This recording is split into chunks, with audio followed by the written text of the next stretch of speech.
Yo, what's up guys? Good morning to all. It's pretty early out here in Miami right now. I'm gonna bring you guys along this call.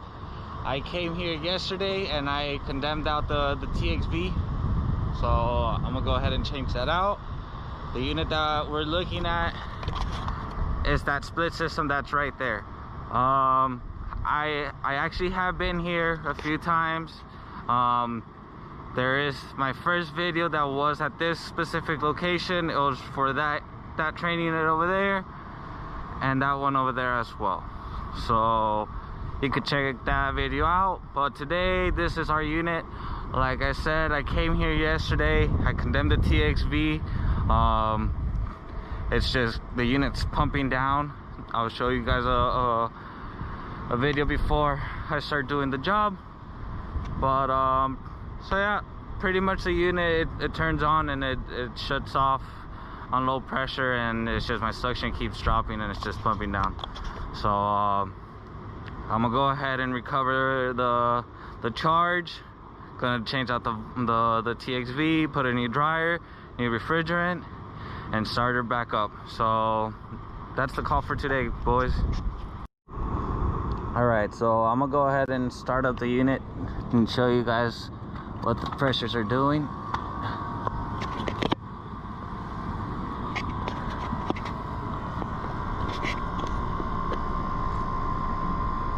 So it starts up. My head pressure goes a little bit high because I added some gas thinking it was going to be low, and then I'll stop around there and look at my suction. Look at the suction. It's going to shut off like around at 50 something.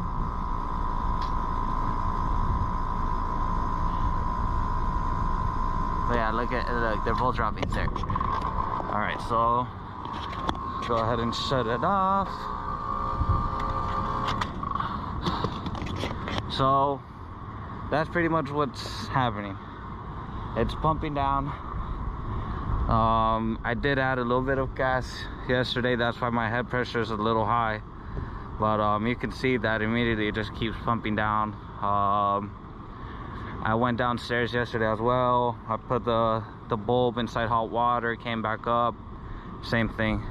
Originally when I got here, the compressor was off on internal overloads, so I was cooling it down, and then as soon as I cooled it down, cranked it up, that's what I started seeing. So like I said, I have the valve already. Gonna change out the dryer. I'm gonna go start recovering and get this job going.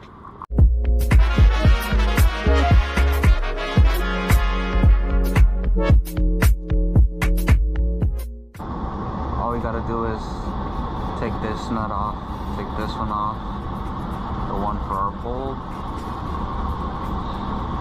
and that's it. Now just wait until the unit's done recovering. Pretty much I went ahead and I changed out the TXV, put the new dryer, and I pressurized the system once. The first time it was, I think I put it up to like 310, and then within the 15 minutes it started dropping pressure. It went down like 5 pounds. I'll show you where it was leaking from right now, because it was downstairs at the TXV, but it was just one of our flares. The bolt itself, the nut itself wasn't catching on. It wasn't on tight, so I had to go back down. After losing a few pounds, you know, that's when I was able to realize, okay, I'm not there yet. So, and it was very small bubbles that were coming out of it, so that's why I didn't think that it was an actual leak, or it was just bubbles from the hand soap bottle. So I went ahead and I tightened that. Now after I did that, I resetted my timer on the testo, and it's at 15 minutes already, and I'm honestly going off of this, which just says 1.8, and it's not going down, it's not negative. So that's really what I'm looking at. I'm not too concerned about my pressure because it's fluctuating. If this were at a negative, I'd be more concerned. Even though it is at a 0.2 differential, I'm really not too concerned. I'm more concerned about that. Okay, so it was leaking by on this one right through here, but on the back part of it, like I said, I tightened it a little bit more. These were tightened as well, just to be sure. And thanks to these small Nipix channel locks, I was able to tighten this one, because with my adjustable I was not able to fit in there because of the little lines. So yeah, I tightened that. Doesn't seem like it's leaking anymore. These are good. So I'm gonna go ahead and close this side up and get going. But yeah, we're looking good. All right, so I closed up some of those panels. It's pretty much the electrical panel cover, and then the heater one, and then the one for the coil. I left the one for the coil open. I'm gonna go ahead and put it on vacuum. My pressures are still holding. It's been 35 minutes. It's at 3. It went up 3 pounds, and it says that I've only gone down 0.4. But like I said, I'm not too concerned about this. I'm concerned about the one up here. And yep, so I'm gonna go ahead and release the nitrogen, set it on vacuum, give it 30 minutes, and then charge her up and get her up. All right, so we got the unit in vacuum. It's going down. Right now my refrigerant lines, they are open all the way, so it's doing a vacuum on the compressor side and all the way down. So what I'm gonna do is I'm gonna give it 10 minutes. Give it 10 minutes, because there's always moisture within the compressor. So what I'm gonna do is give it those 10 minutes, close my valves, and then that way it just starts vacuuming from the valves down to the evaporator. So I'm not trying to pull too much of a vacuum on the compressor itself, because if not, then I'm just gonna keep pulling out moisture from the oil itself.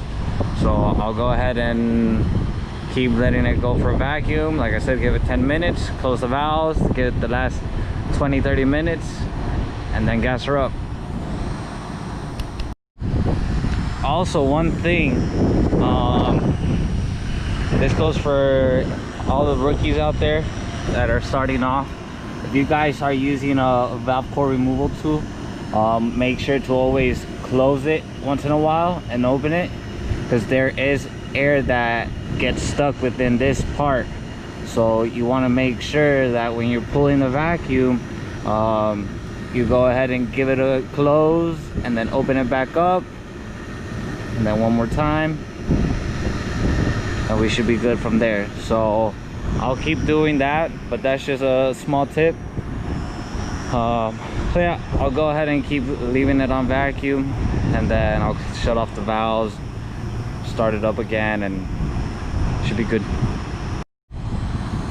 All right, so like I mentioned, I went ahead and I closed down the valves already.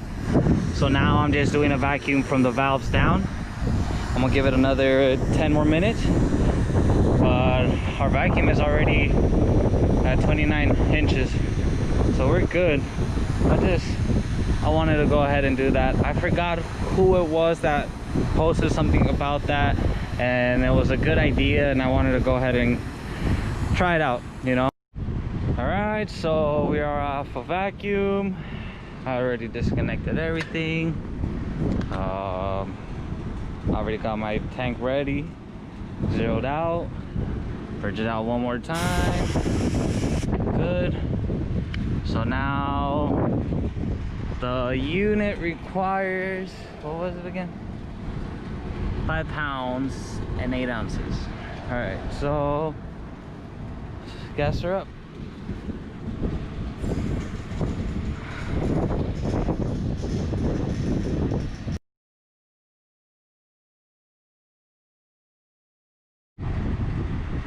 All right, so go ahead and turn it on. See what happens. Hopefully nothing blows up. Everything's connected right, and let's see what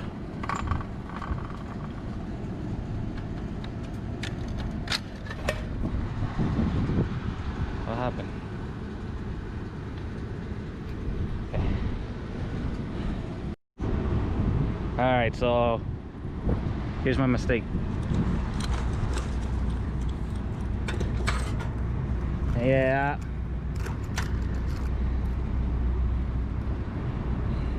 I didn't open my valves. All right, so I already took the power out. I'm gonna go ahead and open my valves and redo this. All right, that was a small mistake. All right, let's start her up again.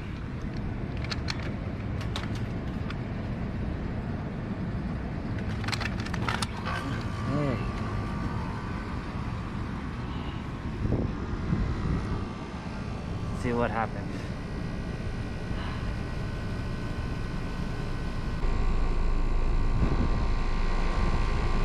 So far so good. Our suction's a little high.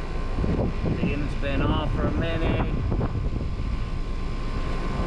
See, it's hopefully it don't start pumping down.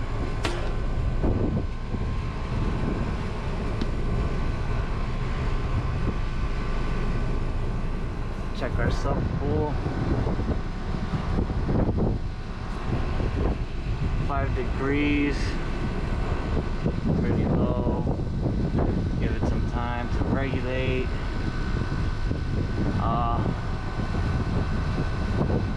Give it a few minutes and I'll be right back.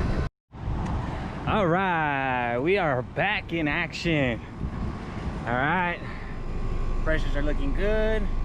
A 9-degree subcool, 9.4 to be exact. What it says on this label, it's 10 degrees. 10 degrees subcool, but it also says to look at the chart. So if you come over here, okay, so your liquid temp, right now I checked, it was at 95, it was at 98 actually, so it was 95 through 100, and then I had a pressure of 353, which gives me an 8-degree subcool.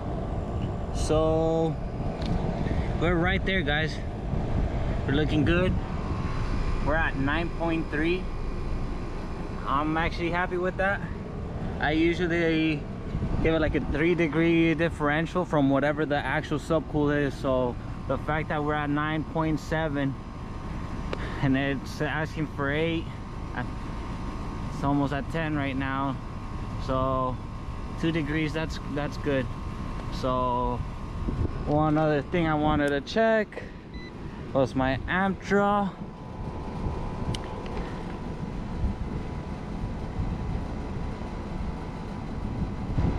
.4, and the compressor is rated for 14.1. So we're looking good. We are looking good. So all right, I'm gonna go ahead, close this up, put my straighter in, and get out of here.